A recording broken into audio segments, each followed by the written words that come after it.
Hey, Trayce, wanted to get your thoughts. Tamar Bates in the first half, Jordan Geronimo second half. Your thoughts on how they played and the lift they gave you guys? Most definitely. Tamar coming in, hitting big shot after big shot. It's just his confidence is growing, and he's just going to continue to build on that. And Jordan Geronimo in the second half, coming in, hitting a three right when he comes in, and then hitting a baseline reverse I saw, and a jumper. Those are just contributions. It's what Coach Woodson said, next guy up. And then another player that you didn't mention, Christian Lander, also coming in with big minutes and playing good defense and hitting a tough layup. So Coach Woodson says, when your name's called, you got to be ready to play, and those guys stepped up, and we needed them for this win. Mike? Hey, Trayce, it got a little chippy early. Did that really kind of add to the atmosphere? And how was it to play in front of that crowd tonight? That crowd was electric, honestly. It was a big thanks to them because when you're not, last year we lost a lot of games like that, and we didn't have that crowd. So having that crowd and come in Assembly Hall rocking like that, we're going to need that in the future because the games are just going to get tougher. So.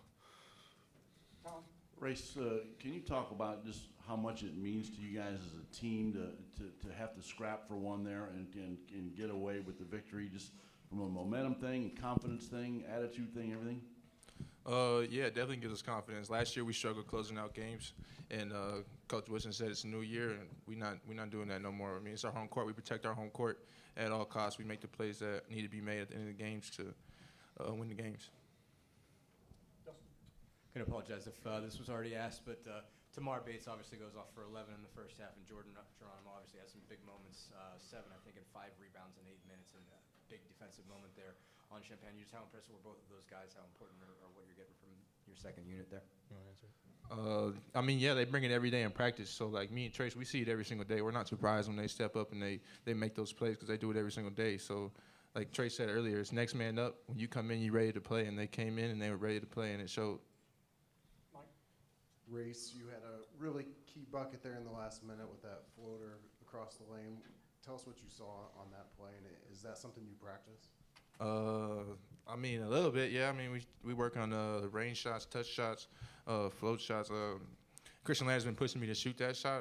I do it in practice. I do it just messing around. I mean, I work on it, of course, but, I mean, I was just confident in myself. And, I mean, my teammates believe in me, coaches believe in me to make that play. So I definitely had confidence to go and shoot that ball. I guess, Trayce, you brought him up just a second ago, but Christian sort of stacked him behind Xavier, stacked him behind Rob. Just how valuable is that guard depth? I know a night like this in particular when you're facing a press and things like that, but just how much confidence does it give you to be able to almost go 3 deep at that spot? Most definitely. It's honestly, it's crazy. We got so much depth at the guard position. X got in foul trouble early, so Rob was playing. Then Rob got in foul trouble, so Christian was the next man up, and he stepped in and he did his thing. So salute to him. It's only going to help his confidence and help him get better. So we really need it, and I'm glad that he succeeded in this moment. Okay, last 2 questions, Tyler. Trayce, it seemed like late in the game, Tamar Bates, especially in like huddles, he was being very vocal. And I guess what has impressed you from the intangible, that he's shown, and especially in a game like this, that he's kind of in the game late. Tamar's the guy. He's an intensity guy. He's going to keep bringing it. He's going to keep telling you because he wants to win so badly. So he's a guy that's not afraid to be vocal, and we knew that coming in. Even from the first time he stepped on campus, he was super vocal, and that's what we need because our team needs to talk and be. We're a family, so we can communicate with each other like that. Last question. Hey, Trayce, it looked like St. John's would get a good bucket, get a little bit of momentum, and then you guys would just shut them off. What was it that you guys did that was key to kind of holding them off the whole game? I think in the first half, we really took away a lot of their actions, and we were contesting a lot of their shots, and they weren't getting any good looks. And then in the second half, we kind of settled in a little bit, and they started getting shots. And when you let a team feel comfortable, they're going to make you pay for it. So Champetti started getting comfortable, and he started knocking down some shots. And it's salute to him. He's a great player. All right, guys, thanks. Thank you.